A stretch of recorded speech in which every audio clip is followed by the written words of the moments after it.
Good evening friends, कैसे हैं आप सभी। आशा करती हूँ आप सभी बहुत अच्छे होंगे और आप सबकी स्टडीज़ बहुत अच्छी चल रही होंगी। आज हम कंटिन्यू करने वाले हैं biological classification chapter second, class 11th NCERT का। फर्स्ट चैप्टर कंप्लीट हो चुका है 3 पार्ट्स में।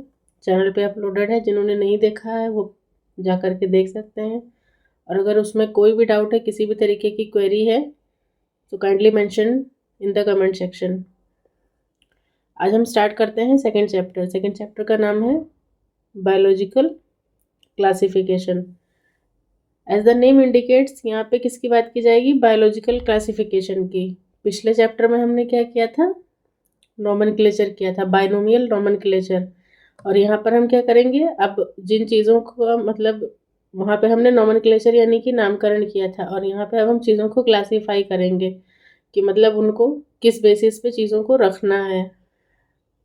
कौन यूनिसेलुलर है, कौन मल्टी सेलुलर है, कौन प्रोकैरियोट है, कौन यूकैरियोट है। और बहुत सारे मतलब क्राइटेरियाज हैं यहाँ पर। हम किस बेसिस पे मतलब उनको बैक्टीरिया कह सकते हैं, किस बेसिस पे हम उनको प्लांट कह सकते हैं, या फंजाई है तो क्या होगा, एनिमेलिया किंगडम में रखना है तो उसके लिए क्या फीचर्स होंगे। तो ये सारी चीज़ें हमें इस चैप्टर में देखने को मिलेंगी। तो सबसे पहले देखिए, जो बात करते हैं वो ये है कि अगर बात हो रही है कि बायोलॉजिकल क्लासिफिकेशन, तो भाई किसी ने तो स्टार्ट किया होगा ना। बायोलॉजिकल क्लासिफिकेशन अगर किया गया है तो किसने स्टार्ट किया? तो सबसे पहले हमारे साइंटिस्ट आते हैं, एरिस्टोटल सर। ठीक है, एरिस्टोटल सर ने क्या किया था कि एनिमल्स को इन्होंने 2 पार्ट्स में डिवाइड कर किया। और इनका मतलब जो बेसिस था डिवीज़न का, कि मतलब किस भाग पे आप इसको वो करोगे, किस बेसिस पे आप इसको डिवाइड करोगे, तो इन्होंने जो मतलब अपना बेसिस लिया था वो लिया था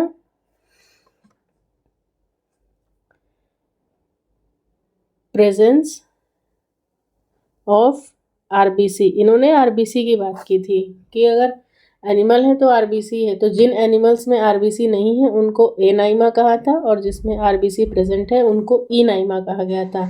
तो ए वर्ड ही अपने आप में क्या है? एब्सेंट को रिप्रेजेंट करता है। ठीक है, तो anaemia means no RBC, anaemia means RBC. तो जो एनाइमा थे जिनमें आरबीसी नहीं प्रेजेंट था, उस कैटेगरी में कौन आ गए? हमारे इनवर्टिब्रेट्स आ गए। आप सभी एनिमल किंगडम पढ़ चुके हैं, तो इनवर्टिब्रेट्स और वर्टिब्रेट्स में तो अब बहुत अच्छे से डिफरेंस पता हो गया होगा। और इनाइमा की जब बात की जाती है तो यानी कि वहाँ पे क्या है? आरबीसी जो है वो प्रेजेंट है। ठीक है, तो वो कौन आ जाते हैं? हमारे वर्टिब्रेट्स आ जाते हैं। वर्टिब्रेट्स में भी फिर 2 तरीके के हैं, ओविपेरस और विविपेरस। ओविपेरस जो अंडे देने वाले होते हैं, और विविपेरस जो बच्चे देने वाले होते हैं। तो ये बात तो किसकी हो गई? ये बात हो गई हमारी अब तक एनिमल्स की बात हो गई। ठीक है, मतलब एनिमल्स को उन्होंने आरबीसी के बेसिस पे मतलब डिवाइड कर दिया। अब बारी आती है प्लांट्स की, कि भाई प्लांट्स को किसने डिवाइड किया और कैसे डिवाइड किया था। तो प्लांट्स की जब बात की जाएगी तो वहाँ पे हमारे थियोफोरेस्टस सर आते हैं। प्लांट्स की जब बात की जाएगी तो थियोफोरेस्टस सर आते हैं, और उन्होंने क्या किया था? हमारे ग्रेट साइंटिस्ट थियोफोरेस्टस, उन्होंने प्लांट्स को 3 भागों में डिवाइड कर दिया सिंपली, हर्ब, श्रब और ट्री। हर्ब जो मतलब बहुत छोटे पौधे होते हैं, श्रब जो झाड़ीदार कांटेदार होते हैं, हर्ब से बड़े होते हैं जैसे कि रोज़ वगैरह हो गया, ये सब श्रब में आते हैं। फिर उसके बाद में आते हैं लार्ज ट्रीज। तो ये बातें हो गई मतलब जो प्रिमिटिव बेसिस पे हुआ था। ठीक है, इस तरीके का जो क्लासिफिकेशन था वो कैसा था? बहुत ही प्रिमिटिव था। अब उसके बाद बात करते हैं, एरिस्टोटल सर की बात की जाए तो उन्होंने आरबीसी के बेसिस पे किया था। थियोफोरेस्टस सर की बात की जाए तो उन्होंने प्लांट्स को सिंपली हर्ब, श्रब और ट्री में किया था। उसके बाद में ये चैप्टर थोड़ा लेंदी है, इसलिए हम इसको लाइन टू लाइन चलेंगे और ज़्यादा डिटेल में जाने की कोशिश नहीं करते हैं। अगर डिटेल की ज़रूरत होगी तो फिर देखा जाएगा नेक्स्ट वीडियो में, एक अलग से शॉर्ट फोल्डर में मैं आपको समझा दूँगी। बाकी जो एक्स्ट्रा चीज़ें हैं मैं वो यहीं पे मैं साथ साथ बताती चलूँगी, आप साथ साथ उसको नोट करते जाइए। अब बारी आती है, सबसे पहले जो आया हमारा वो आया 2 kingdom system. 2 kingdom classification system, ये किसने दिया था? ये हमारे कैरोलस लिनियस सर ने दिया था। नाम याद आ रहा है कौन है? अगर पिछला चैप्टर पढ़ा है ध्यान से ईमानदारी से तो जिन्होंने बायनोमियल नोमेनक्लेचर की बात की थी वही कैरोलस लीनियस सर हैं, ठीक है। और इन्होंने क्या किया, 2 किंगडम में मतलब पूरे उसको डिवाइड कर दिया, 2 किंगडम सिस्टम दिया। तो मतलब इन्होंने सिंपली क्या बोल दिया कि क्या क्या है, प्लांटी हैं और एनिमेलिया हैं। मतलब जो चीज़ें प्लांट जैसी दिखती हैं वो प्लांटी में आ जाएंगे, जो एनिमल जैसे दिखते हैं वो एनिमेलिया में आ जाएंगे। ये मतलब ना ही ये डिस्टिंग्विश कर पाए कि मतलब यूकैरियोट कौन है, प्रोकैरियोट कौन है, ना ही यूनिसेलुलर मल्टीसेलुलर में डिस्टिंग्विश कर पाए और ना ही ऑटोट्रॉफ हेटेरोट्रॉफ में ये डिस्टिंग्विश कर पाए। उसके बाद में फिर आता है 3 किंगडम क्लासिफिकेशन। वैसे एनसीईआरटी में ये चीज़ें नहीं दी हैं, लेकिन फिर भी हाँ एग्जाम में इससे क्वेश्चन पूछ लेता है, इसीलिए मैं आपको यहाँ पे बता रही हूँ। 3 किंगडम क्लासिफिकेशन जो दिया है वो दिया है अर्नस्ट हैक्सल सर ने, ठीक है। इन्होंने क्या किया, ऑलरेडी क्या था, प्लांटी था, एनिमेलिया था, और साथ में अब इन्होंने थर्ड क्या ऐड कर दिया, प्रोटिस्टा ऐड कर दिया। प्रोटिस्ट क्या है, ऑल यूनिसेलुलर यूकैरियोट्स, ठीक है। जितने भी यूनिसेलुलर यूकैरियोट्स हैं उसको हम किस में रखते हैं, प्रोटिस्ट में रखते हैं, ठीक है। तो ये प्रोटिस्टा थर्ड किंगडम जो है वो ऐड किया गया। किसने ऐड किया, डायरेक्ट क्वेश्चन पूछेगा आपसे, ये इंपॉर्टेंट है, डायरेक्ट क्वेश्चन इससे पूछता है आपसे कि मतलब प्रोटिस्टा टर्म या प्रोटिस्टा किंगडम किसने ऐड किया, तो अर्नस्ट हैक्सल सर ने ऐड किया। उसके बाद में आता है फोर्थ वाला, फोर्थ किंगडम है वो है कोपलैंड सर ने दिया था। उन्होंने क्या किया, प्लांटी था हमारे पास, एनिमेलिया था, प्रोटिस्टा था ही, अब उन्होंने क्या ऐड कर दिया साथ में, मोनेरा ऐड किया, ठीक है। मोनेरा किसने दिया, कोपलैंड सर ने दिया। और मोनेरा अपने आप में कैसा है, प्रोकैरियोटिक है। ये कैसा था, प्रोटिस्टा यूनिसेलुलर यूकैरियोटिक था, ठीक है। नेक्स्ट है 5 किंगडम क्लासिफिकेशन। 5 किंगडम क्लासिफिकेशन तो बहुत अच्छे से पता होगा किसने दिया है, आर.एच. व्हिटेकर सर ने दिया। और कब दिया है, 1969 में ही। और बहुत सारी मतलब साइंस रिलेटेड एक्टिविटीज़ हुई हैं, बट इसमें एक और मतलब मुझे जो इस टाइम याद आ रहा है वो क्या है, इसरो की भी स्थापना इसी साल हुई थी, ठीक है। तो इसमें क्या हुआ, इसमें कौन सा फाइलम ऐड किया जाएगा, ऑलरेडी 4 थे हमारे पास, क्या क्या था, प्लांटी, एनिमेलिया, प्रोटिस्टा, मोनेरा, और लास्ट में क्या ऐड किया गया यहाँ पे, फंजाई एडिट किया गया। किसके द्वारा, आर.एच. व्हिटेकर सर के द्वारा। तो एक बार फिर से रिकॉल करते हैं, 2 kingdom classification, Carolus Linnaeus, Plantae, animalia. 3 kingdom में अर्नस्ट हैक्सल सर ने प्लांटी एनिमेलिया के साथ प्रोटिस्टा ऐड किया गया। 4 किंगडम क्लासिफिकेशन, कोपलैंड क्या ऐड किया गया, मोनेरा ऐड किया। 5 किंगडम क्लासिफिकेशन आर.एच. व्हिटेकर के द्वारा क्या ऐड किया गया, फंजाई ऐड किया गया। अब आता है एक और है, वैसे एग्जाम में पूछा नहीं जाता है लेकिन फिर भी मतलब पता होना चाहिए कि 6 किंगडम क्लासिफिकेशन भी दिया गया था, वो इन्होंने दिया था कार्ल वूज सर ने। और इन्होंने क्या किया था, जो मोनेरा ऐड किया गया था, मोनेरा जो प्रोकैरियोट्स थे इसी को इन्होंने 2 भागों में तोड़ दिया था। एक थे यू बैक्टीरिया यानी कि जो ट्रू बैक्टीरिया थे, और एक थे आर्की बैक्टीरिया जो एक्सट्रीमोफाइल्स थे। बाकी वही सारी चीज़ें, प्रोटिस्टा, फंजाई, प्लांटी और एनिमेलिया। या फिर इसी को हम लोग 3 डोमेन सिस्टम भी कहते हैं। जो 6 किंगडम क्लासिफिकेशन है इसी को हम लोग 3 डोमेन भी कहते हैं, जिसमें डोमेन 1, डोमेन 2 और डोमेन 3 आता है। डोमेन 1 में आते हैं यू बैक्टीरिया, डोमेन 1 में हमारे आते हैं यू बैक्टीरिया, डोमेन 2 में आर्की बैक्टीरिया, और डोमेन 3 में यूकैरिया। यूकैरिया में वही चारों मतलब किंगडम आ जाएंगे, प्रोटिस्टा, फंजाई, प्लांटी और एनिमेलिया। और ये मतलब हुआ किस बेसिस पे था, तो ये बहुत ही ज़्यादा इंपॉर्टेंट पॉइंट है, इसको आप लोग नोट कर लीजिए। Done on the basis of 16 srRNA sequences के बेसिस पे इसको किया गया था। तो 3 डोमेन सिस्टम की अगर बात की जाए तो किसने दिया उसको, 3 डोमेन सिस्टम या इसी को 6 किंगडम क्लासिफिकेशन के नाम से भी जानते हैं, कार्ल वो सर ने दिया। इसमें क्या किया गया है, 3 डोमेन है, यू बैक्टीरिया, आर्की बैक्टीरिया और यूकैरिया। और किस बेसिस पे दिया गया था, मतलब इसका बेसिस क्या था, तो 16 srNA सीक्वेंसेस के बेसिस पे इसको दिया गया था। तो ये हो गई कुछ मतलब बेसिक सी इंफॉर्मेशन इस चैप्टर के बारे में। अब देखिए हमें इस चैप्टर में पढ़ना क्या क्या है, तो हम एक बार देख लेते हैं। हमें सबसे पहले क्या पढ़ना है, किंगडम मोनेरा पढ़ना है, किंगडम प्रोटिस्टा पढ़ना है। मोनेरा कैसा है, प्रोकैरियोटिक, प्रोटिस्टा कैसा है, यूनिसेलुलर, यूकैरियोटिक, साथ साथ लिखते रहो। फिर फंजाई है, प्लांटी, एनिमेलिया, और उसके साथ साथ हम इस चैप्टर में वायरसेस, वायरॉइड और लाइकेंस की भी स्टडी करेंगे। तो एक बार लाइन टू लाइन रीडिंग कर लेते हैं, अगर कुछ इसमें इंपॉर्टेंट मिलेगा तो I will mention you, otherwise we will continue. अब देखिए यहाँ पे क्या है, लाइन टू लाइन रीड करते हैं। Since the dawn of class civilisation there have been many attempts to classify living organisms, मतलब बहुत सारे अटेम्प्ट्स यहाँ पे किए गए लिविंग ऑर्गेनिजम्स को क्लासीफाई करने के।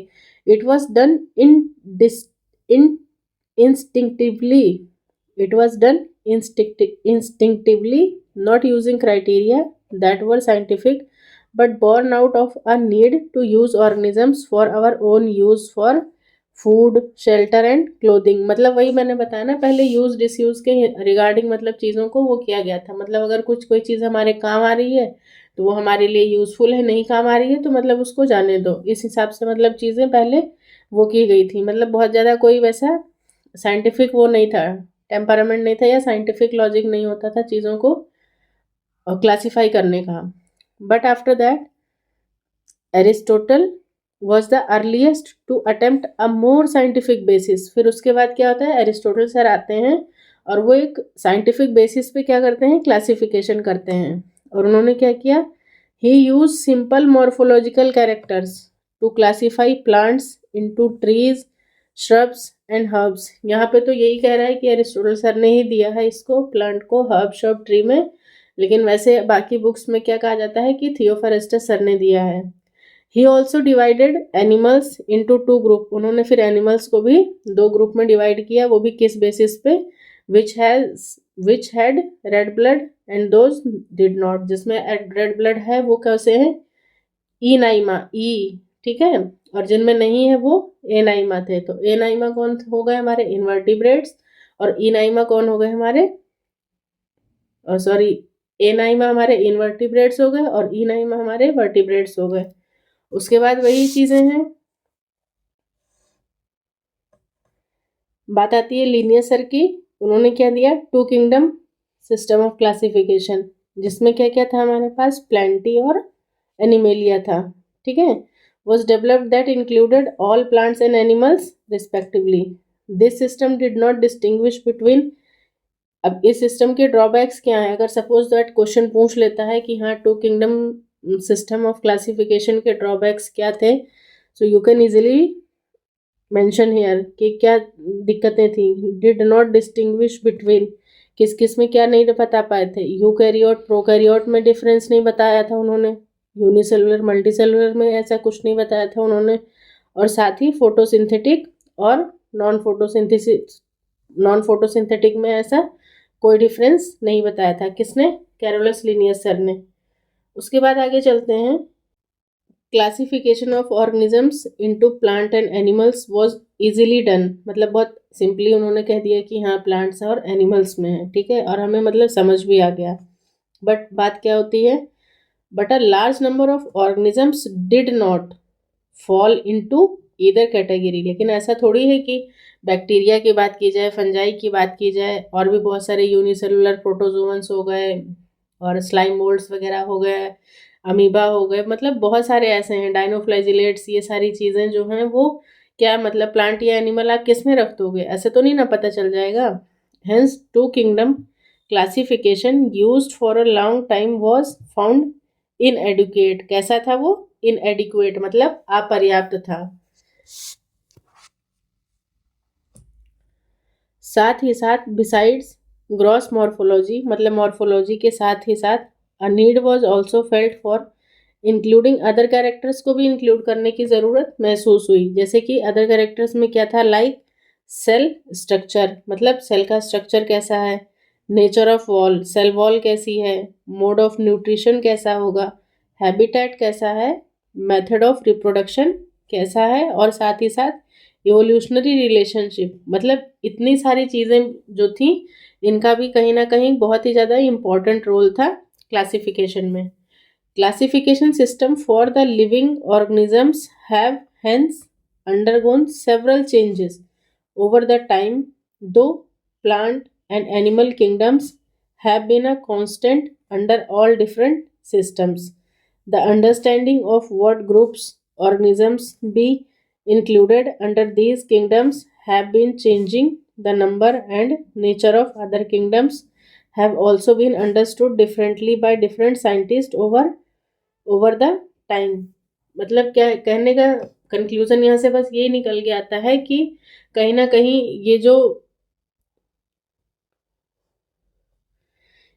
ये चीज़ें जो थी, इन चीज़ों को भी मतलब इंक्लूड करना बहुत ही ज़्यादा ज़रूरी था। विदाउट दीज कैरेक्टर्स आप बहुत मतलब एक्यूरेटली ये नहीं बता सकते हो कि हाँ मतलब ये प्लांट ही है, ये एनिमल भी है। जब ये सारे कैरेक्टर्स को हम इंक्लूड करेंगे तो कहीं ना कहीं और ज़्यादा क्लियरिटी आएगी। अब देखिए यहाँ पे कैरेक्टरिस्टिक्स ऑफ 5 किंगडम। जो 5 किंगडम क्लासिफिकेशन था किसने दिया था? आर.एच. विटेकर सर ने दिया था। कब दिया था? 1969 में दिया था। और इन्होंने क्या ऐड किया था? ठीक है, बताओ चलो क्या ऐड किया था? अभी बताया था पीछे, इन्होंने फंजाई को ऐड किया था। अब देखिए यहाँ पे कैरेक्टर्स की जब बात की जा रही है तो इन्होंने क्या क्या कैरेक्टर्स लिए थे। वैसे सबसे पहले हम ये देख लेते हैं कि इन्होंने किस बेसिस पे किया था। ठीक है, जो मतलब डायरेक्ट क्वेश्चन यहाँ से एक एग्जाम में निकल के आता है वो ये है कि दिस वन, आर.एच. विटेकर 1969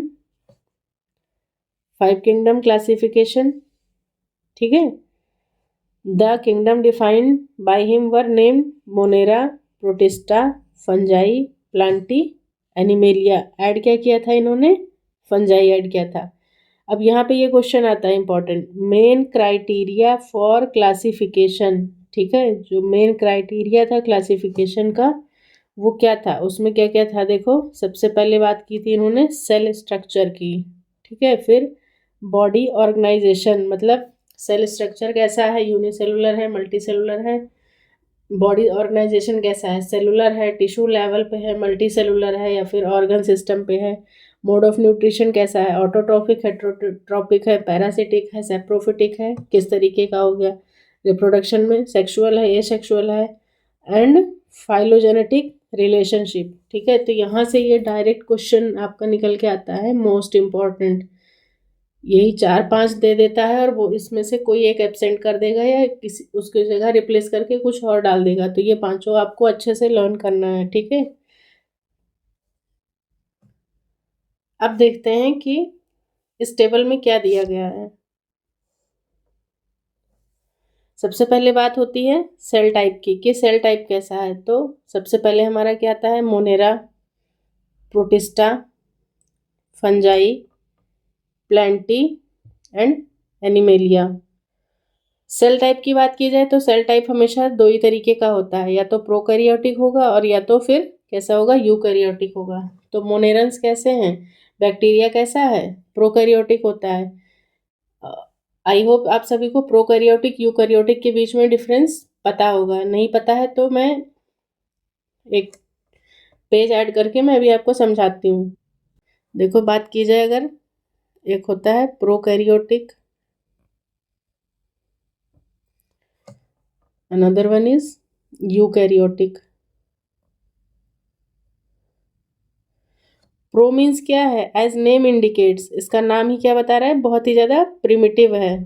ठीक है, और यूकैरियोटिक में मतलब क्या है? ये यू मीन्स क्या होता है? ट्रू। ठीक है, तो प्रिमिटिव आप किसकी बात करेंगे? ये वर्ड ही अपने आप में क्या है? दो उससे मिलके बना हुआ है। ठीक है, इसको हम लोग लिख सकते हैं प्रो प्लस कैरियन। ओके, तो प्रो मीन्स क्या हो गया? प्रिमिटिव हो गया। और कैरियन मीन्स क्या होता है? न्यूक्लियस। यानी कि इसका जो न्यूक्लियस है वो कैसा है? बहुत ही ज़्यादा प्रिमिटिव टाइप का है। और यू का मतलब यहाँ पे क्या है? Eu karyon. ठीक है, as name indicates eu means true, karyon means nucleus. तो यहाँ पे क्या है? ये ट्रू न्यूक्लियस होता है और यहाँ पे प्रिमिटिव न्यूक्लियस होता है। अब आप कह रहे होगे कि प्रिमिटिव न्यूक्लियस ट्रू न्यूक्लियस का मतलब क्या है? तो जैसे सपोज कर लो कि कोई एक ये सेल है। ठीक है, मैं एक दो सेल ले रही हूँ यहाँ पे, इसको मान लेते हैं ये प्रोकैरियोटिक है और ये यूकैरियोटिक है। होता क्या है, इसके अंदर प्रोकैरियोटिक के अंदर क्या होता है, न्यूक्लियस नहीं होता है, बस इसमें जो इसका जो जेनेटिक मटेरियल होता है यानी कि जो डीएनए होता है वो बस ऐसे नेकेड पड़ा होता है, ठीक है, उसके पास कोई मतलब कवरिंग या कुछ उस तरीके का नहीं होता है। लेकिन अगर हम बात करें यूकैरियोटिक की, तो यूकैरियोटिक का न्यूक्लियस जो है वो होता इस तरीके से है, लेकिन ये तब भी क्या होता है, एक तरीके से न्यूक्लियर मेम्ब्रेन के अंदर होता है। तो ये क्या है, न्यूक्लियर मेम्ब्रेन है और इसके अंदर ये क्या पड़ा हुआ है, इसका न्यूक्लियस है, ठीक है, सॉरी जेनेटिक मटेरियल है, ये इसका डीएनए हो गया या इसी को जेनेटिक मटेरियल कहते हैं।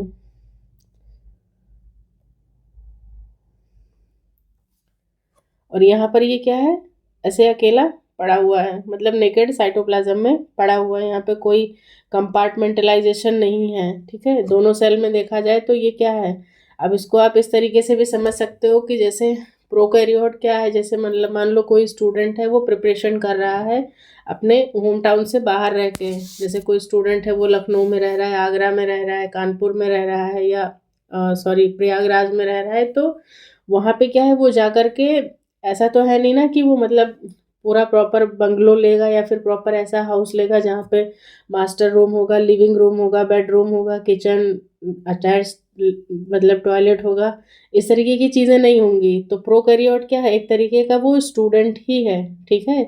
प्रोकैरियोट क्या है, एक तरीके का वो स्टूडेंट ही है, कॉम्पिटिटिव स्टूडेंट ही है जो कंपटीशन की तैयारी कर रहा है, उसको एक ही रूम में सारी चीज़ें मैनेज करनी है, यहाँ पे कोई कंपार्टमेंटलाइजेशन नहीं है। बट अगर यूकैरियोटिक की बात की जाए तो भाई वो अच्छा खासा मतलब वेल सेटल्ड बंदा है, उसके पास सब कुछ है, लिविंग रूम है, किचन है, ड्राइंग रूम है, बेडरूम है, सब कुछ है मतलब उसके पास।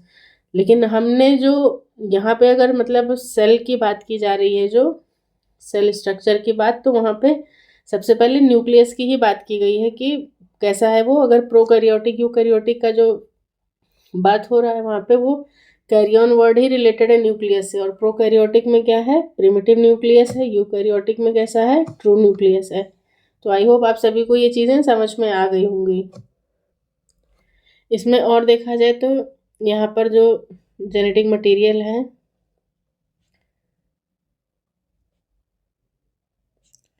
वो क्या होगा, सिर्फ डीएनए होगा, ठीक है। लेकिन यहाँ पर क्या है, जेनेटिक मटेरियल जो है जीएम, वो डीएनए के साथ साथ यहाँ पे क्या देखने को मिलेगा, हिस्टोन प्रोटीन भी साथ में होते हैं।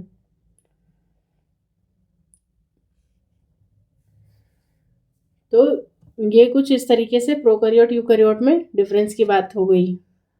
तो सेल टाइप में मोनेरा में क्या है, प्रोकैरियोटिक है, बाकी सारे कैसे हो जाते हैं हमारे, यूकैरियोटिक हो जाते हैं। प्रोटिस्टा, फंजाई, प्लेंटी और एनिमेलिया, ये सब कैसे हैं, थोड़े एडवांस वाले हो गए भाई, यूकैरियोटिक में आ गए।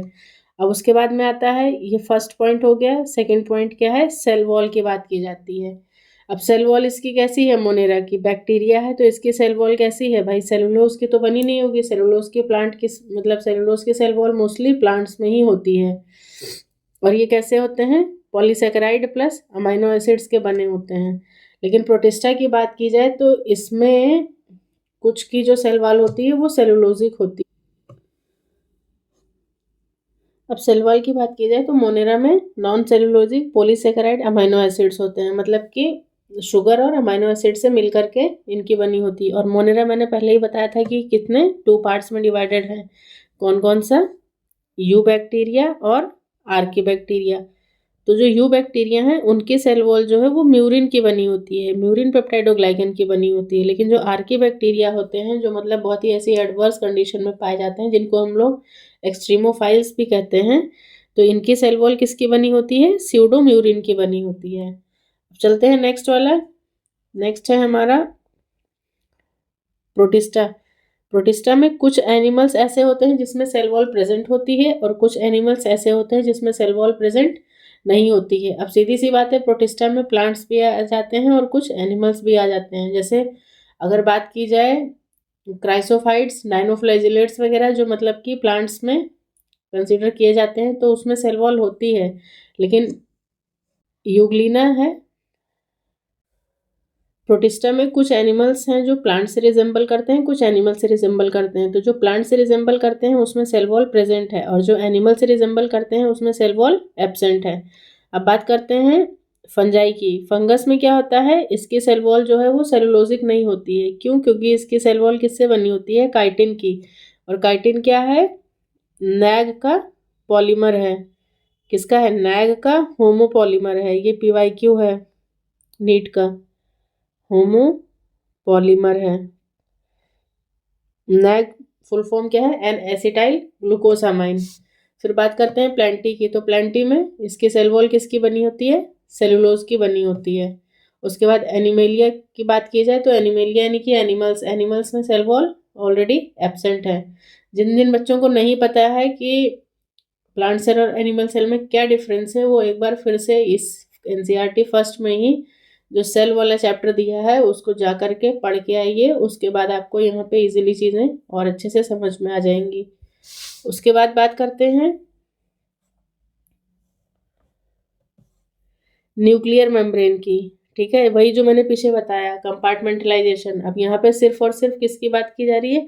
Nuclear membrane. तो यानी कि वही जो पहला पॉइंट था, पहला सेल टाइप, उसी का मतलब एक तरीके से कह सकते हैं कि हाँ बताया गया है। क्योंकि प्रोकैरियोटिक है, इसका जेनेटिक मटेरियल कैसा था? नेकेड था।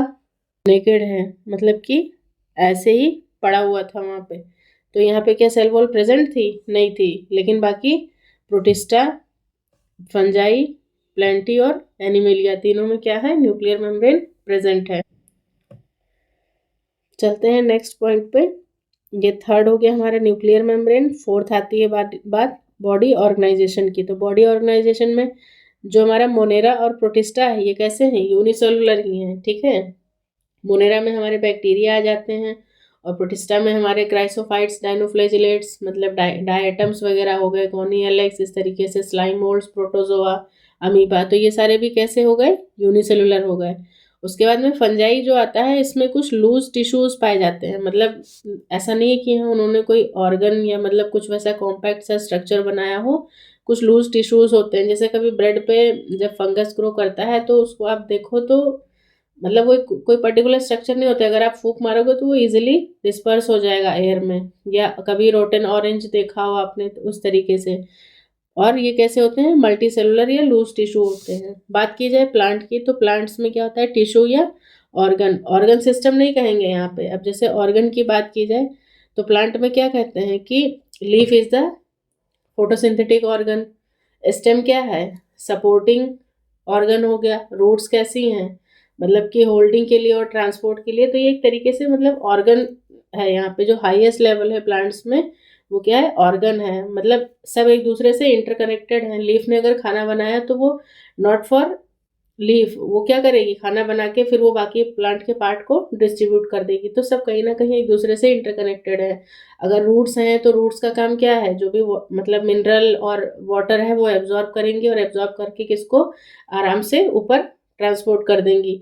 तो ऑर्गन जो है वो यहाँ पे हाईएस्ट लेवल है बॉडी ऑर्गेनाइजेशन का। बट अगर बात करते हैं एनिमेलिया की, तो एनिमेलिया में क्या आता है? टिश्यू भी है, ऑर्गन भी है, और ऑर्गन सिस्टम भी है। जैसा कि हम ऑलरेडी एनिमल किंगडम हमने डिस्कस किया था, तो वहाँ पे हमने देखा था कि सेलुलर लेवल भी खैर वहाँ पे देखने को मिला था प्रोटोजोआ में। फिर टिश्यू लेवल की बात की जाए तो फिर नाइडेरिया हो गया। उसके बाद में ऑर्गन सिस्टम। फिर इस तरीके से मतलब आगे डिटेल में, जैसे ऑर्गन सिस्टम की बात की जाए तो रिप्रोडक्टिव सिस्टम हो गया हमारा, डाइजेस्टिव सिस्टम हो गया, रेस्पिरेटरी सिस्टम हो गया, न्यूरोलॉजिकल सिस्टम हो गया। मतलब इस तरीके से अलग अलग सिस्टम हमारी बॉडी में देखने को मिलता है। अब बात करते हैं न्यूट्रिशन की। फिफ्थ पॉइंट जो है वो क्या है? न्यूट्रिशन। मोड ऑफ न्यूट्रिशन कैसा है? तो यहाँ पे मोनेरा यानी कि बैक्टीरिया की बात की जाए तो यहाँ पे ऑटोट्रॉपिक में भी कैसा है? वो केमो सिंथेटिक।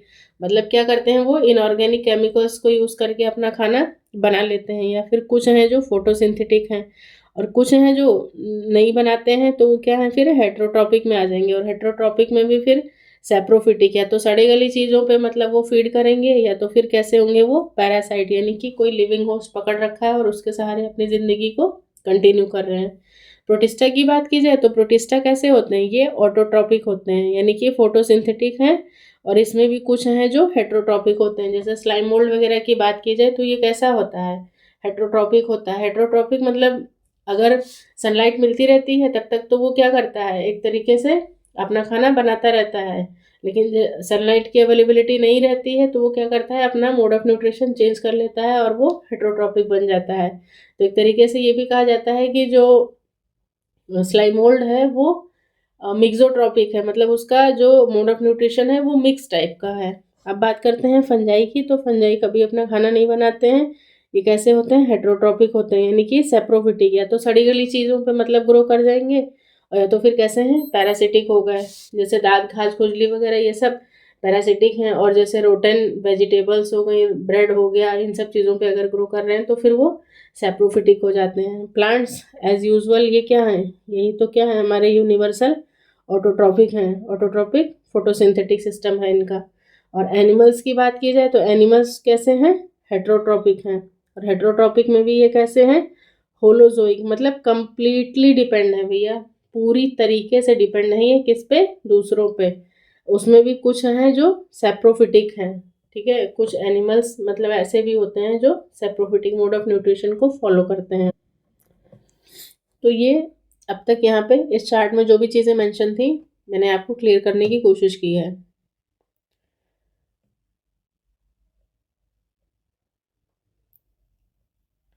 अब एक बार क्विक रिव्यू डाल लेते हैं एक बार इस पैराग्राफ में भी कि मतलब क्या कहा गया है, क्योंकि कभी भी कुछ भी लाइन टू लाइन अगर जब क्वेश्चन फ्रेम होते हैं तो कोई भी लाइन आपके लिए आपका फ्यूचर डिसाइड कर देती है एग्जाम में। तो टेबल 2.1 हमने देख ही लिया, क्या है, gives a comparative account of different characteristics of 5 kingdom के बारे में जो भी बातें थी वो वहाँ पे हमारी कंप्लीट होती हैं। उसके बाद बात करते हैं जो 3 डोमेन सिस्टम था। The 3 domain system has also been proposed that divides the kingdom Monera into 2 domain. 2 domains में डिवाइड किया था, कौन कौन सा था, मोनेरा को यू बैक्टीरिया और आर्की बैक्टीरिया में डिवाइड किया गया था, leaving the remaining eukaryotic kingdoms in the 3 domain. बाकी जो मतलब यूकैरियोटिक थे, क्योंकि यही मोनेरा ही कैसा था, प्रोकैरियोटिक था। बाकी प्रोटिस्टा, फंजाई, प्लांटी, एनिमेलिया, ये चार के चारों कैसे थे, यूकैरियोटिक थे। तो living the remaining eukaryotic kingdoms in the 3 domain and thereby a 6 kingdom classification. कहने का मतलब कुछ नहीं, वही है कि 6 किंगडम क्लासिफिकेशन को फर्दर 3 डोमेन्स में डिवाइड किया था। पहला डोमेन जो था वो डोमेन 1, डोमेन 2, डोमेन 3। जो पहला डोमेन था उसमें क्या आ रहे थे, डोमेन 1 में हमारे यू बैक्टीरिया थे, डोमेन 2 में आर्की बैक्टीरिया थे, और बाकी जो 4 बच रहे थे उनको हमने डोमेन 3 में डाल दिया था। उसके बाद में let us look at 5 kingdom classification to understand the issues and considerations that influence the classification system. Earlier classification system included bacteria, blue-green algae, fungi, mosses, ferns, gymnosperms and the angiosperms under plants.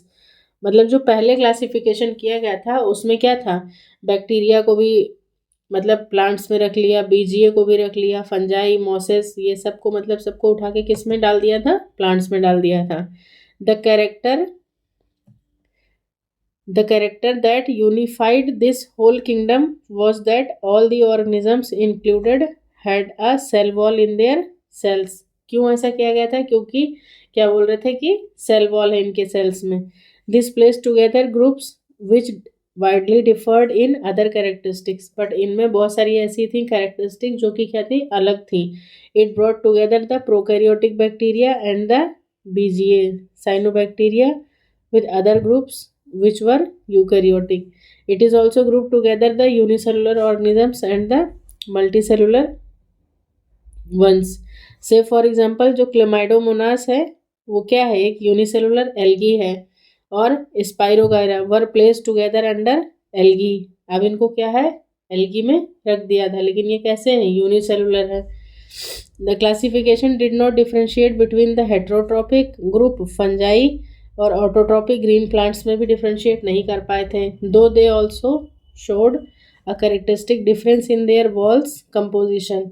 अब जैसे fungi है तो उसके पास क्या है, chitin है, तो यहाँ पे बात किसकी हो रही थी, फंजाई की। तो फंजाई में क्या है कि काइटिन है। काइटिन क्या था, नैग का होमोपॉलीमर था। काइटिन है इन देयर वॉल्स। वहीं अगर ग्रीन प्लांट्स की बात की जाए तो उनमें क्या है, उनकी सेल वॉल किसकी बनी होती है, सेलुलोज की बनी होती है। When such characteristics were considered, the fungi were placed in a separate kingdom fungi. जब मतलब ये सारी चीज़ें जब नोटिस की गई तो फिर इनको क्या किया, अलग से एक किंगडम में डाल दिया जिसका नाम क्या था, fungi. All prokaryotic organisms were group together under kingdom Monera. जितने भी प्रोकैरियोटिक ऑर्गेनिज्म थे उन सबको किस में रखा था, मोनेरा में रखा था। और जो प्रोकैरियोटिक यूनिसेलुलर जो प्रोकैरियोटिक यूनिसेलुलर थे उनको किस में रखा गया था, मोनेरा में। लेकिन जो यूनिसेलुलर यूकैरियोटिक थे उनको फिर किस में रखा गया, प्रोटिस्टा में। तो दोनों बातों में डिफरेंस समझ में आ रहा है ना। यहाँ पे मैंने लिखा भी हुआ है, ध्यान से देखिए इसे। ऑल प्रोकैरियोटिक ऑर्गेनिज्म, ठीक है, प्रोकैरियोटिक यूनिसेलुलर, यहाँ पे एक ये भी ऐड कर लो, प्रोकैरियोटिक यूनिसेलुलर, क्योंकि यही दोनों किंगडम जो थे, किंगडम के एनिमल्स वो कैसे थे, यूनिसेलुलर। तो ऑल प्रोकैरियोटिक यूनिसेलुलर ऑर्गेनिजम्स को किस में रखा गया, मोनेरा में रखा गया। लेकिन ऑल यूनिसेलुलर यूकैरियोटिक ऑर्गेनिजम्स को फिर किस में रखा गया, प्रोटिस्टा में रखा गया। डिफरेंस समझ में आया। वही बात यहाँ पे कही गई है। Kingdom protista has brought together, और फिर किंगडम प्रोटिस्टा में ही किसको किसको और ऐड किया गया है, ये बहुत ज़्यादा इंपॉर्टेंट है, नोट करने वाली लाइन है। क्लेमाइडोमोनास, ठीक है, ये क्या है, यूनिसेलुलर एल्गी है। Chlorella earlier placed in algae, इनको पहले एल्गी में रखा गया था लेकिन अब इनको क्या किया, उठा करके प्रोटिस्टा में डाल दिया है। With in plants and both having cell wall, और प्लांट है तो सीधी सी बात है दोनों के सेल वॉल है। With paramecium and amoeba which were earlier placed in the animalia animal kingdom which lack cell wall। अब अमीबा की बात की जाए तो वो कैसा है, एनिमल उसमें आता है, एनिमल किंगडम में आता है, उसमें सेल वॉल नहीं है। लेकिन जब बात की जा रही है कि क्लेमाइडोमोनास और क्लोरेला की, तो ये क्या है, एक तरीके से एल्गी है, यूनिसेलुलर एल्गी है, लेकिन इनकी इनके पास सेल वॉल है। तो प्रोटिस्टा ही ऐसा वो किंगडम है जिसमें दोनों तरीके के एनिमल्स प्रेजेंट है, मतलब प्लांट वाले भी और एनिमल वाले भी। It has put together organisms which in earlier classification were placed in different kingdoms. This happened because the criteria for classification changed. This kind of changes will take place in future too, depending on the improvement in our understanding of characteristics and evolutionary relationships. Over time, an attempt had been made over evolve a classification system which reflect not only morphological, physiological and reproductive similarities but is also phylogenetic, यानी कि उसका evolutionary relationship जानना बहुत ही ज़्यादा ज़रूरी है। In this chapter we will study characteristics of kingdom. अब हम किसके किसके बारे में स्टडी करने जा रहे हैं, characteristics of kingdom Monera, Protista, Fungi of the Whittaker system of classification. The kingdom Plantae Animalia common refer to as plant and animal kingdom respectively will be dealt separately in chapter 3 and 4। तो protista में ये तीन चीज़ों को include किया गया है, इसको मोस्ट इंपॉर्टेंट करके आप मार्क कर लो। प्रोटिस्टा में क्लेमाइडोमोनास, हालांकि क्या है, ये एल्गी है लेकिन तब भी इसमें सेल वॉल क्या है, प्रेजेंट है। क्लोरेला ये भी क्या है, एल्गी है, सेल वॉल प्रेजेंट है। लेकिन पैरामीशियम जो है उसमें क्या है, सेल वॉल एब्सेंट है, सेल वॉल एब्सेंट, और इन दोनों में क्या है, प्रेजेंट है। तो ये पैराग्राफ यहाँ तक कंप्लीट होता है। अब हम चलते हैं, नेक्स्ट है हमारा kingdom Monera. Kingdom Monera as name indicates, ये कैसे हैं, यूनिसेलुलर प्रोकैरियोटिक, यूनिसेलुलर प्रोकैरियोटिक हैं। Bacteria are the sole member of the kingdom Monera, मतलब इस किंगडम में कौन है, सिर्फ और सिर्फ कौन हमें देखने को मिल रहा है, मोनेरा ही देखने को, मतलब सॉरी बैक्टीरिया ही हमें देखने को मिलता है। तो यानी कि मोनेरा किंगडम पूरा किसके लिए मतलब जाना जाता है, बैक्टीरिया के लिए जाना जाता है। दे आर द मोस्ट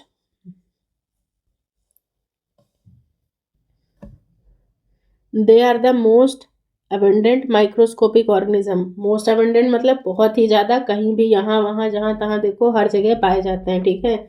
मैं जिस पेन से लिख रही हूँ इस पेन की निब पे भी हो सकता है मेरे फेस पे भी हो सकता है मेरे फिंगर्स की टिप्स पे भी हो, इस रूम में हो, इस मतलब स्क्रीन पे हो, मतलब बहुत सारे हर जगह प्रेजेंट होते हैं। बैक्टीरिया अकर ऑलमोस्ट एवरीवेयर, मतलब हर जगह पाए जाते हैं। Hundreds of bacteria are present in handful of soil, एक मुट्ठी मिट्टी में भी मतलब 100 से 1000 तक बैक्टीरिया प्रेजेंट होते हैं। They also live in extreme habitats, और ये कहाँ कहाँ और भी रह सकते हैं एक्सट्रीम हैबिटेट्स में, such as hot springs, deserts, snow and deep oceans where very few other life forms can survive. जहाँ पर ये क्या करते हैं वहाँ पे ही इनकी लाइफ जो है वो कैसी होती है, सर्वाइव कर लेते हैं। Many of them live in और on other organisms as parasite, और कुछ होते हैं जो कैसे हैं, पैरासिटिक मोड में अपनी लाइफ को स्पेंड कर रहे होते हैं। Bacteria are grouped under 4 categories, कितनी कैटेगरीज में इनको ग्रुप किया गया है, 4 categories, based on their shape, उनके शेप के बेसिस पे, ठीक है। सबसे पहला शेप क्या है, स्फेरिकल या कोकस शेप, ठीक है। दूसरा है रॉड शेप जिसको हम लोग बैसिलस कहते हैं, इसका प्लूरल क्या है, बैसिलाई है। कोकस का प्लूरल कोकाई है। कॉमा शेप्ड है तो वाइब्रियम हो गया, इसका प्लूरल वाइब्रियो है। और जो स्पाइरलम शेप्ड है, स्पाइरल शेप्ड, उसका प्लूरल क्या है, स्पाइरिला है।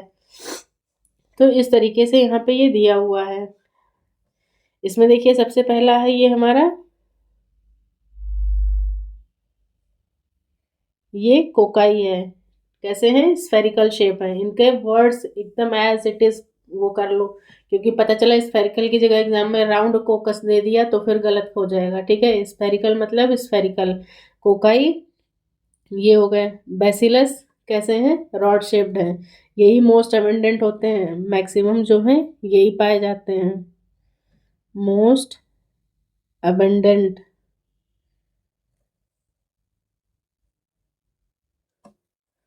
उसके बाद आता है स्पाइरिला यानी कि स्पाइरिलम, ये देखो इस तरीके से ऐसे स्पाइरल शेप्ड के होते हैं, और फिर ये ऐसे ऐसे ऐसे इसमें लिए लगे होते हैं। उसके बाद लास्ट वाला है हमारा, वो कैसा है, वाइब्रियो यानी कि कॉमा शेप्ड हो गया। तो ये बैक्टीरिया ऑफ डिफरेंट शेप्स, ठीक है, किस बेसिस पे इनकी कैटेगराइजेशन किया गया था, इनके शेप्स के बेसिस पे ग्रुपिंग की गई थी। तो किस बेसिस पे, 4 कैटेगरीज में, इनके शेप के बेसिस पे, ठीक है। बाकी यहाँ पे ये इस तरीके से एक लिखा हुआ है, आप देख लो एक बार। मोनेरा जो है उसको 3 भागों में डिवाइड किया गया, यू बैक्टीरिया, आर्की बैक्टीरिया, मतलब 2 भागों में डिवाइड किया जाता है, sorry.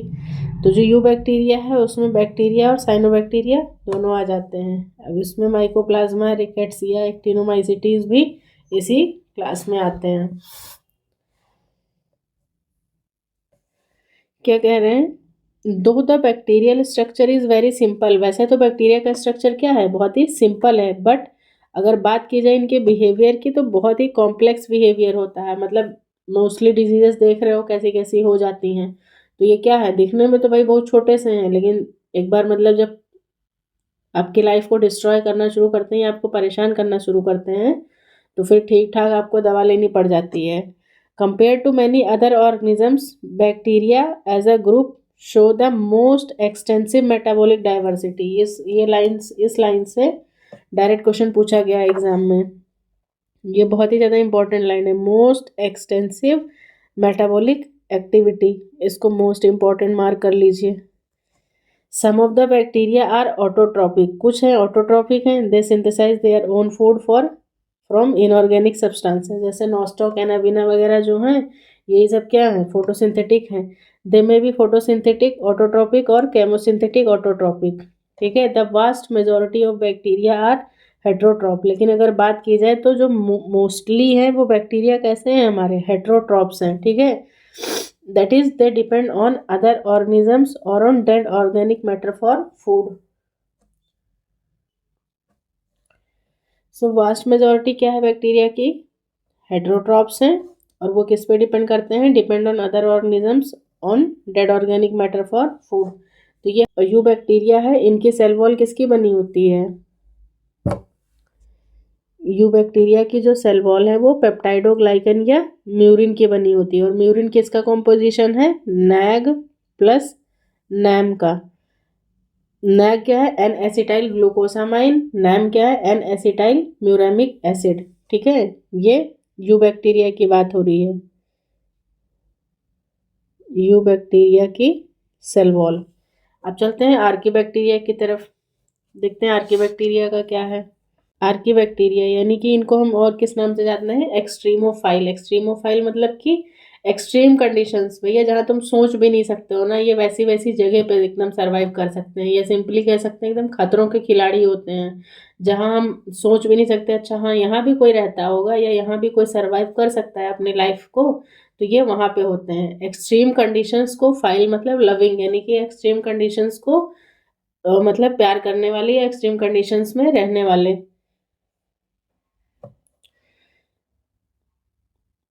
These bacteria are special, ये बैक्टीरिया कैसे हैं? स्पेशल हैं। Since they live in some of the most harsh habitats, मतलब बहुत ही ज़्यादा ऐसे हैबिटेट में रहते हैं, such as extreme salty area, मतलब बहुत ही ज़्यादा सॉल्टी होगा तो वो फिर क्या कहलाएंगे? हेलोफाइल्स कहलाएंगे। ठीक है, जैसे मतलब बहुत ही ज़्यादा सॉल्टी एरिया में है। हॉट स्प्रिंग्स की बात की जाए तो उसको थर्मो एसिडोफाइल्स कहेंगे। थर्मोफाइल्स नहीं लिखना, क्या लिखोगे? थर्मो। और ये मतलब बैक्टीरिया कैसे होते हैं? एसिडिक इन नेचर होते हैं, तो थर्मो एसिडोफाइल्स हैं। और अगर मार्शी एरिया की बात की जाए तो मिथेनोजेंस होते हैं। ठीक है, तो तीन आ गए। सबसे पहला extreme salty halophiles, hot spring thermoacidophiles, and the third one is marshy area that are methanogens. Archaebacteria differ from other bacteria in having a different cell wall structure. अब आप सोच रहे होंगे कि हाँ भाई मतलब कुछ तो तुम में ऐसा स्पेशल है ना, कि मतलब आप ऐसी कंडीशन में सरवाइव कर ले रहे हो, या अपने क्लास में ही देखते होगे आप लोग, कुछ स्टूडेंट्स ऐसे होते हैं जो बहुत ही ज़्यादा मतलब एक अलग लेवल का उनका आईक्यू होता है, अलग लेवल के उनके हार्डवर्क करने की कंसिस्टेंसी होती है, तो कुछ तो स्पेशल होगा उस उनके अंदर। तो वो क्या है? कुछ स्पेशल नहीं, कुछ एक तो मतलब आईक्यू का थोड़ा सा डिफरेंस होता है और बाकी वो हार्ड वर्किंग बहुत ज़्यादा होते हैं। बट अगर बात की जाए बैक्टीरिया की, तो बैक्टीरिया के केस में हमें क्या देखने को मिलता है? यहाँ पे डिफरेंट सेल वॉल स्ट्रक्चर। ये जो आर्की बैक्टीरिया हैं ये ऐसी कंडीशंस में मतलब जहाँ पे पॉसिबिलिटी नहीं है लाइफ सर्वाइवल की, वहाँ पर भी ये सर्वाइव इसीलिए कर ले जाते हैं क्योंकि इनकी जो सेल वॉल का कंपोजिशन है वो डिफरेंट है। And this feature is responsible for their survival in extreme conditions. और इनका यही फीचर जो है वो इनको क्या है? ऐसे एक अलग तरीके के हैबिटेट में सर्वाइव करने के लिए रिस्पॉन्सिबल है, responsible for their survival in extreme conditions. Different cell wall structure, तो डायरेक्ट क्वेश्चन पूछेगा या वाइवा में ही कोई पूछ ले या किसी नॉर्मल से इंटरव्यू में ही पूछ लेता है, जैसे केवीएस वाले हैं, मतलब एनवीएस हो गया, या फिर ईएमआरएस जब स्टूडेंट्स पढ़ रहे हैं तो देने जाओगे ही, कुछ भी मतलब ऐसे ही क्वेश्चंस पूछे जाते हैं, वहाँ पे कुछ आपसे अलग नहीं पूछा जाएगा, कोई बैठ के अलग से आपके लिए क्वेश्चन नहीं फ्रेम करेगा। They directly pick out the single line from this NCERT and they ask in the form of question. तो क्या रीज़न है? Different cell wall structure. अब सेल वॉल स्ट्रक्चर की अगर बात कर रहे हैं हम लोग, तो हमने बैक्टीरिया का सेल वॉल किस मतलब सेल वॉल किससे बनी थी? मैंने अभी क्या बताया था थोड़ी देर पहले कि वो म्यूरिन की बनी होती है। और म्यूरिन किसका कंपोजिशन है? मतलब नैग और नैम से मिलके बना है। पेप्टाइडोग्लाइकन या म्यूरिन की सेल वॉल बनी होती है जो नॉर्मल वाले बैक्टीरिया होते हैं। लेकिन जो एक्सट्रीमोफाइल्स हैं, ये जो आर्की बैक्टीरिया हैं, इनकी सेल वॉल भी किसकी बनी होती है? इनकी सेल वॉल जो है वो स्यूडोम्यूरिन की बनी होती है। किसकी बनेगी? स्यूडोम्यूरिन की। और स्यूडोम्यूरिन के साथ ही साथ कुछ अमीनो एसिड्स का जो कंपोजिशन है उसमें नैग और नैट है। ठीक है, यहाँ पे नैग और नैम की बात की जा रही थी, mark my words, this is NAG and NAM. और यहाँ पे क्या है? NAG plus NAT. ठीक है, और ये क्या है? स्यूडोम्यूरिन। और नॉर्मल बैक्टीरिया क्या थे, म्यूरिन के थे। ठीक है, इतनी चीज़ें मतलब आपको ध्यान रखना है। तो डिफरेंट मतलब किस बेसिस पे है आर्कीबैक्टीरिया, म्यूरिन, इनका जो सेल वॉल का कंपोजिशन है वो म्यूरिन का बना होता है। और म्यूरिन जो है वो किससे मिलके बना है, नैग और नैट का। किसका है, नैग और नैट का कंपोजिशन है। अब नैग का कंपोजिशन तो समझ में आ गया होगा, क्या है, एन एसिटाइल ग्लूकोसामाइन। नहीं पता है अगर किसी को तो यहाँ पे मैंने लिख दिया है, जैसे सबसे पहले मैंने यहाँ पे म्यूरिन का लिखा है। म्यूरिन क्या है, इसी को हम लोग और किस नाम से जानते हैं, पेप्टाइडोग्लाइकन। ये किसका कंपोजिशन है, नैग और नैम का। नैग का फुल फॉर्म है एन एसिटाइल ग्लूकोसामीन। ठीक है, और नैम का क्या है, एन एसिटाइल म्यूरामिक एसिड है। ठीक है, और ये किससे दोनों जुड़े होते हैं, बीटा 1,4 ग्लाइकोसिडिक बॉन्ड से जुड़े होते हैं। बाकी जिन बच्चों ने बायोमोलिक्यूल अच्छे से पढ़ा होगा तो उनको यहाँ पे मतलब कनेक्ट करने में ज़्यादा प्रॉब्लम नहीं आ रही होगी। बट जिन्होंने नहीं पढ़ा है वो जब बायोमोलिक्यूल पढ़ोगे आप अच्छे से तो आप समझ जाओगे कि बस ब्रांचिंग का और उसके कनेक्शन का डिफरेंस है यहाँ पे, ज़्यादा कुछ नहीं। और जब बात इसकी करी जाती है आर्कीबैक्टीरिया की, तो ये स्यूडोम्यूरिन का बना होता है। यहाँ पे नैग और नैट का कंपोजिशन होता है। अब मैं सोच रही थी नैट का कंपोजिशन आप ही से पूछूं, लेकिन चलो ठीक है, मैं यहाँ पे बता दे रही हूँ कि क्या है नैट का composition. N acetyl talosamine uronic acid. ठीक है, ये है नैट और नैग का। और ये बीटा 1,3 ग्लाइकोसिडिक बॉन्ड से जुड़े हैं। यही इंपॉर्टेंट है, इसी को थोड़ा सा मतलब आप इंपॉर्टेंट मार्क करके चलिए कि यहाँ बीटा 1,3 ग्लाइकोसिडिक बॉन्ड से जुड़ा हुआ है और यहाँ पर क्या है, बीटा 1,4 ग्लाइकोसिडिक बॉन्ड से जुड़ा है। बस इतना सा डिफरेंस है दोनों में। मिथेनोजेंस क्या है, are present in the gut of several ruminant animals. अब गट की जगह कई बार स्टमक भी दे देता है, इंटेस्टाइन भी दे देता है, तो इंटेस्टाइन मार्क करके मत चले आना। इंटेस्टाइन नहीं मार्क करना है, क्या मार्क करना है आपको, क्या मार्क करना है, गट। ठीक है, और गट को हम और क्या कह सकते हैं, इसको हम स्टमक भी कह सकते हैं। क्योंकि कुछ जगहों पे मैंने देखा है जो क्वेश्चन के फॉर्म में, तो वहाँ पे अगर इंटेस्टाइन आप मार्क कर रहे हो तो वो गलत हो जाएगा। गट या स्टमक है ऑफ सेवरल रूमिनेंट एनिमल, मतलब वो एनिमल्स होते हैं जो जुगाली करने वाले होते हैं, जो अपना खाना क्या है एक बार खा के डायरेक्ट नहीं डाइजेस्ट करते हैं, वो उसको फिर से निकाल के फिर से चबाते हैं अपने फुर्सत के टाइम में। Such as cows and buffaloes, they are responsible for the production of methane. और ये लोग क्या प्रोड्यूस करते हैं, मीथेन। यानी कि अगर जब भी आपने मतलब 6th 7th 8th में या 9th वगैरह में जब कभी आपने बायोगैस प्लांट पढ़ा होगा, तो उसमें क्या है, बायोगैस बनाने के लिए हमें गोबर की ज़रूरत पड़ती है और गोबर से क्या होता है, मीथेन प्रोड्यूस होती है from the Dang of these animals. तो ये बात हो गई।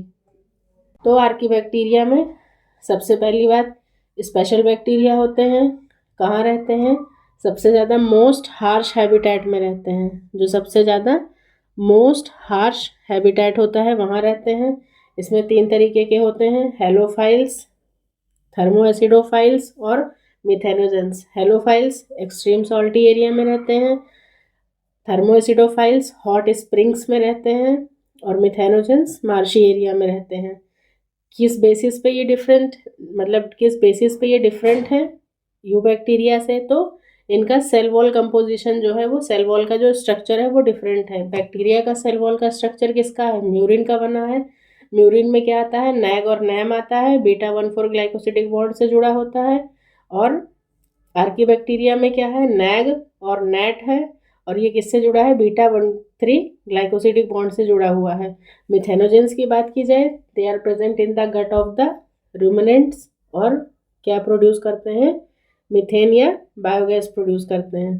तो अब तक हमने क्या देखा, मोनेरा को हमने 2 भागों में डिवाइड किया था, आर्कीबैक्टीरिया, यू बैक्टीरिया। अब हमने आर्कीबैक्टीरिया का देख लिया, अब हम यू बैक्टीरिया की बात करते हैं। बाकी यू बैक्टीरिया का सेल वॉल वगैरह मैं ऊपर ये बता चुकी हूँ। ठीक है, अब यू बैक्टीरिया की बात की जाए, यानी कि जो ट्रू बैक्टीरिया हैं हमारे, वो कैसे होते हैं, there are thousands of different eubacteria और true bacteria.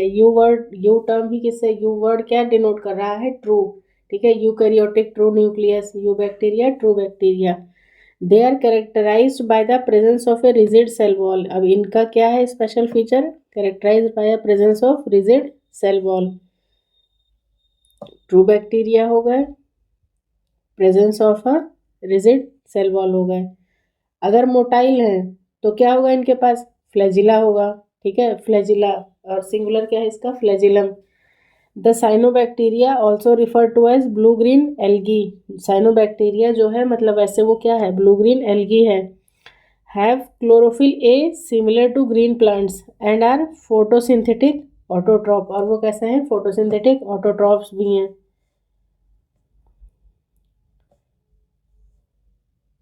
Blue green algae में क्या है? क्लोरोफिल है और ये सारी बातें हो गई।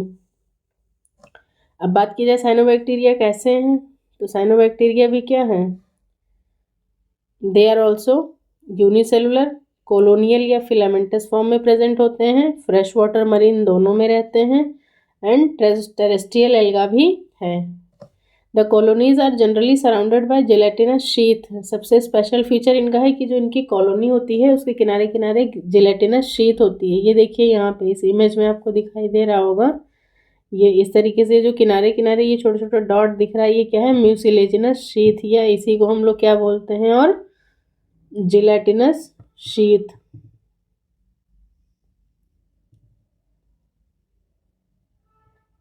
ये जिलेटिनस शीथ हैं। यूनिसेलुलर, कॉलोनियल, फिलामेंटस है, फ्रेश वाटर मरीन दोनों है, टेरेस्ट्रियल एल्गा है, और जिलेटिनस शीथ पाई जाती है। They often form blooms in polluted water bodies. ये बहुत ही ज़्यादा इंपॉर्टेंट है यहाँ से। ये भी क्या करते हैं? पॉल्यूशन कॉज करते हैं वाटर बॉडीज में। Some of these organisms can fix atmospheric nitrogen in specialized cells called heterocyst. और कुछ बीजीए जो होते हैं वो क्या करते हैं? नाइट्रोजन फिक्सेशन का भी काम करते हैं। और नाइट्रोजन फिक्सेशन इनके ऐसा नहीं है कि पूरी मतलब जितने सेल हैं सब में नाइट्रोजन फिक्सेशन होगी। कुछ स्पेसिफिक सेल्स होते हैं उसमें क्या होता है? नाइट्रोजन फिक्सेशन का काम होता है। जैसे ये है,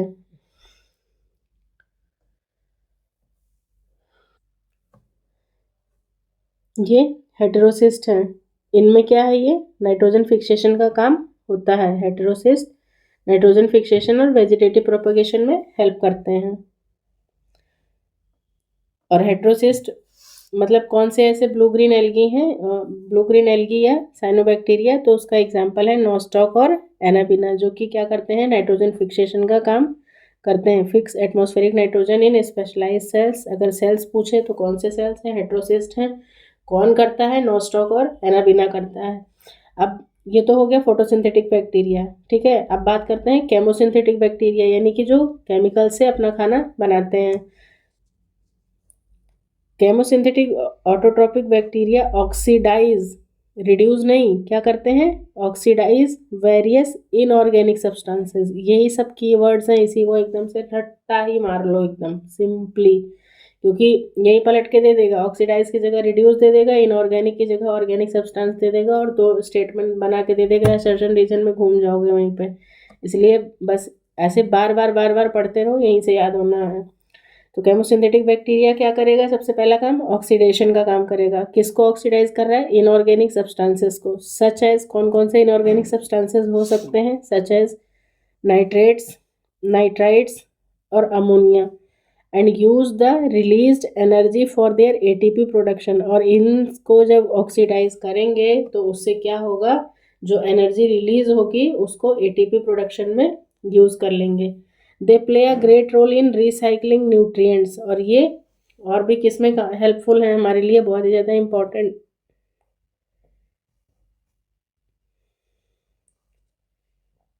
दे play great role in recycling nutrients like nitrogen, phosphorus, iron और सल्फर।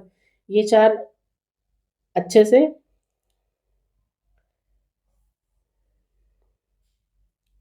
नाइट्रोजन, फॉस्फोरस, आयरन और सल्फर, ठीक है, इन चारों की क्या करते हैं? ये लोग रिसाइकलिंग में भी हेल्प करते हैं। तो यू बैक्टीरिया यानी कि ट्रू बैक्टीरिया। ट्रू बैक्टीरिया में भी कौन से? दो तरीके के बैक्टीरिया हमने देखे, एक फोटोसिंथेटिक ऑटोट्रॉफ देखा और एक केमोसिंथेटिक ऑटोट्रॉफ देखा। फोटोसिंथेटिक ऑटोट्रॉफ जो है वो ग्रीन प्लांट है और वो उसमें क्लोरोफिल ए है, तो सीधी सी बात है वो सनलाइट के प्रेजेंस में अपना खाना बनाएगा। और जो केमोसिंथेटिक वाले हैं वो क्या है, जैसे नाम ही इंडिकेट कर रहा है, केमिकल को सिंथेसाइज करके वो अपना खाना बनाएंगे। तो फोटोसिंथेटिक ऑटोट्रॉफ में कौन आ जाते हैं, हमारे बीजीए आ जाते हैं, ब्लू ग्रीन एल्गी, या इन्हीं को हम लोग और किस नाम से जानते हैं, साइनोबैक्टीरिया के नाम से जानते हैं।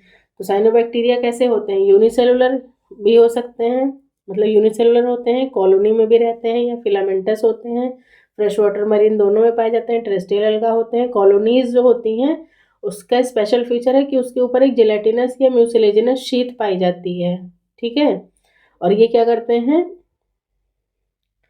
Blooms in polluted water bodies में, और ये हमेशा क्या करते हैं, they often form blooms in polluted water bodies में। और इसमें से कुछ ऐसे हैं जो क्या करते हैं, नाइट्रोजन फिक्सेशन में भी हेल्प करते हैं। नाइट्रोजन फिक्सेशन में कौन से दो हैं जो हमारे लिए जो नाइट्रोजन फिक्सेशन का काम करते हैं, तो वो कौन हो गए हमारे, नॉस्टॉक और एनाबिना।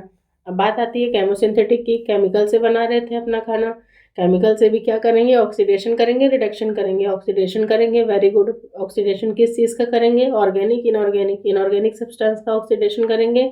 और वो इनऑर्गेनिक सब्सटेंसेस क्या क्या हैं, नाइट्राइट्स नाइट्रेट्स नाइट्रेट्स नाइट्राइट्स और अमोनिया, ठीक है। और फिर क्या करते हैं, उसको यूज़ करके जो एनर्जी रिलीज होती है उससे वो एटीपी का प्रोडक्शन करते हैं। और साथ ही साथ क्या करते हैं, ये न्यूट्रिएंट रिसाइकलिंग में इनका बहुत ही ज़्यादा इंपॉर्टेंट रोल है। और न्यूट्रिएंट में भी कौन कौन से न्यूट्रिएंट, एक तो सिंपली याद रख लो एनपीएस, ठीक है, एनपीएस और आयरन, बस ऐसे याद कर लो।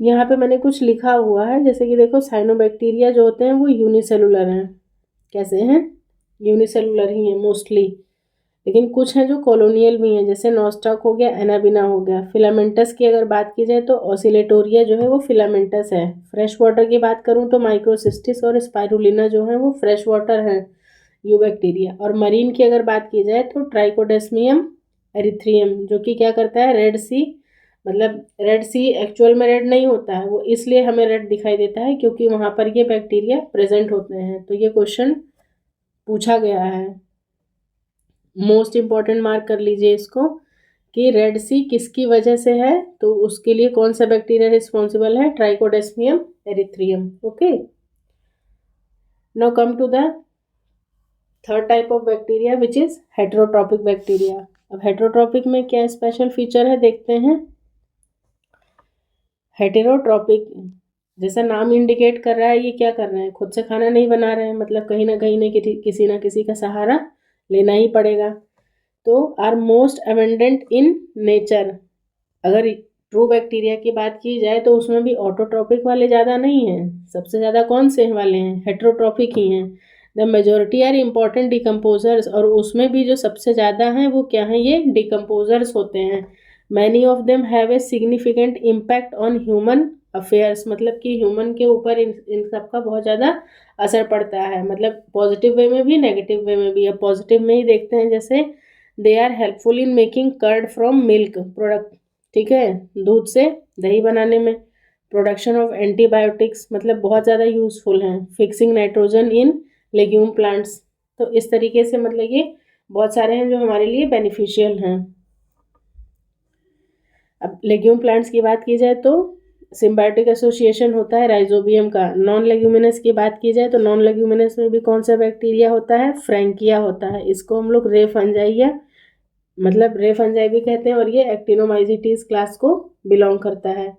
और एंटीबायोटिक्स की बात की जाए तो स्ट्रेप्टोमाइसिस ग्रीसियस एक एंटीबायोटिक है, जिसको कौन जो क्या बना रहा है, साइक्लोहेक्सिडीन और स्ट्रेप्टोमाइसिन, ये दो एंटीबायोटिक्स स्ट्रेप्टोमाइसिस ग्रेसियस बैक्टीरिया से बनाई जा रही हैं। दूसरा है स्ट्रेप्टोमाइसिस फेरेडी, इससे नियोमाइसिन बनाया जाता है। तो ये इंपॉर्टेंट है, आप इसको नोट कर लीजिए।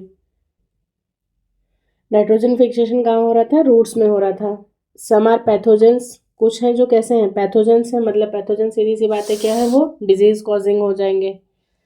सो pathogens causing damage to human beings, अब वो ह्यूमन बींग्स को भी करेंगे, ह्यूमन बींग्स को कर रहे हैं, क्रॉप्स को कर रहे हैं, human beings, crops, farm animals and pest. और क्या कॉज कर रहे हैं? Cholera, typhoid, tetanus, citrus canker are well known diseases caused by different bacteria.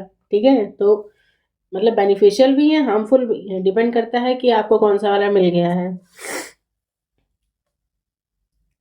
अब जैसे कॉलरा की बात की जाए तो कॉलरा कौन कॉज करता है? Vibrio cholerae, typhoid, Salmonella typhi, tetanus, Clostridium tetani. और सिट्रस कैंकर कौन कॉज करता है?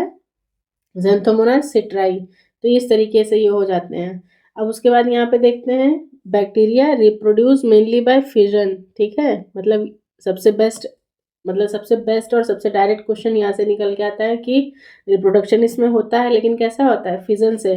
लेकिन कभी कभी जब अनफेवरेबल कंडीशन आती है तो ये क्या करते हैं? ये स्पोर्स बना लेते हैं। ठीक है, स्पोर्स का मतलब होता है कि ये खुद अंदर करके अपने ऊपर एक आउटर कवरिंग बना लेते हैं, मतलब एक तरीके से सिस्ट का फॉर्मेशन कर लेते हैं, ताकि जो बाहर की एडवर्स कंडीशन है उससे ये क्या हो? डैमेज ना हो, मरे नहीं, कुछ इनको मतलब ना हो। ठीक है, फिर जब फेवरेबल कंडीशन आती है तो वो स्पोर्स क्या होते हैं? लिबरेट हो जाते हैं वहाँ से और ये अपने नॉर्मल लाइफ स्टार्ट कर देते हैं। They also reproduce by a short of sexual reproduction, मतलब एक्चुअल नहीं होगा, क्योंकि भैया यूनिसेलुलर हो, कहाँ ही तुम रिप्रोडक्शन कर पाओगे। ठीक है, तो शॉर्ट ऑफ सेक्शुअल रिप्रोडक्शन है bye adopting a primitive type of DNA transfer from एक बैक्टीरिया से दूसरे बैक्टीरिया में बस डीएनए ट्रांसफर कर दिया, तो वो भी क्या है? इनको एक नाम दे दिया गया है कि हाँ चलो तुम में भी रिप्रोडक्शन होता है, तो इसको क्या कह रहे हैं? Short of sexual reproduction. वैसे भी रिप्रोडक्शन का मतलब क्या होता है? एक्सचेंज ऑफ जेनेटिक मटेरियल होता है। अब वो बात और है कि मतलब वहाँ पे माइटोस्पोर्स, मियोस्पोर्स बन रहे हैं, वहाँ पे रिडक्शन डिवीजन हो रहा है, और वो सारी चीज़ें मतलब होती हैं, वो एक हायर लेवल पे हो रहा है। बट यहाँ पे बात की जाए तो यहाँ पे क्या है? सिंपली ये लोग क्या करते हैं, एक बैक्टीरिया दूसरे, जैसे ये डायग्राम दिखाया गया है, एक बैक्टीरिया दूसरे बैक्टीरिया के साथ इस तरीके से जुड़ जाते हैं। ये जैसे एक बैक्टीरिया हो गया, ये दूसरा बैक्टीरिया, ये क्या करते हैं? इसमें पिली होते हैं, तो ये पिली ऐसे बना लेते हैं। और ये हो गया बैक्टीरिया के बारे में। शॉर्ट ऑफ सेक्सुअल रिप्रोडक्शन पाया जाता है, बाकी बेसिक मेनली जो है वो किससे रिप्रोड्यूस करते हैं? फिजन से रिप्रोड्यूस करते हैं। इसी में एक आता है द माइकोप्लाज्मा। माइकोप्लाज्मा जो है, वैसे आप चाहो तो मैं इसके बारे में मतलब एक दो पेज भी पढ़ा सकती हूँ, लेकिन एनसीईआरटी में इतना ही दिया है तो आई थिंक इतना ही सफिशिएंट है। But if you guys need, comment section में बताना, मैं बिल्कुल टाइम वेस्ट नहीं करूँगी और तुरंत मैं आपको एक सेपरेट लेक्चर में आपको समझा दूंगी इस चीज़ को। Mycoplasma are the organisms that completely lack a cell wall. सबसे स्पेशल बात क्या हो गई कि इनके पास क्या है? सेल वॉल ही नहीं है। अब देखो,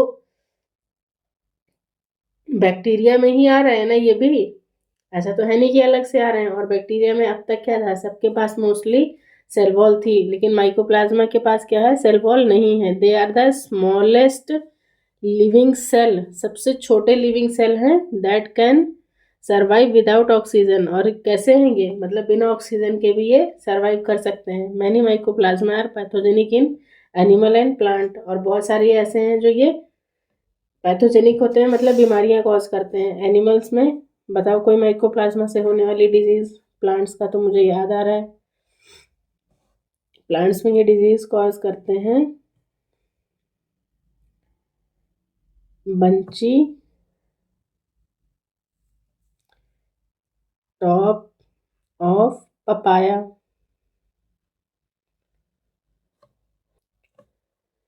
तो प्लांट में डिजीज कॉज करते हैं बंची टॉप ऑफ पपाया।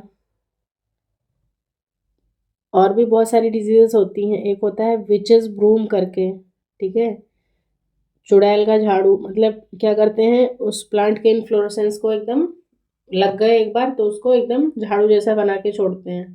ठीक है, अब मुझे कमेंट सेक्शन में बताना माइकोप्लाज्मा से होने वाली एनिमल डिजीज। तो ये हमारा मोनेरा यहाँ पे कंप्लीट होता है। अब प्रोटिस्टा हम नेक्स्ट लेक्चर में कंटिन्यू करेंगे।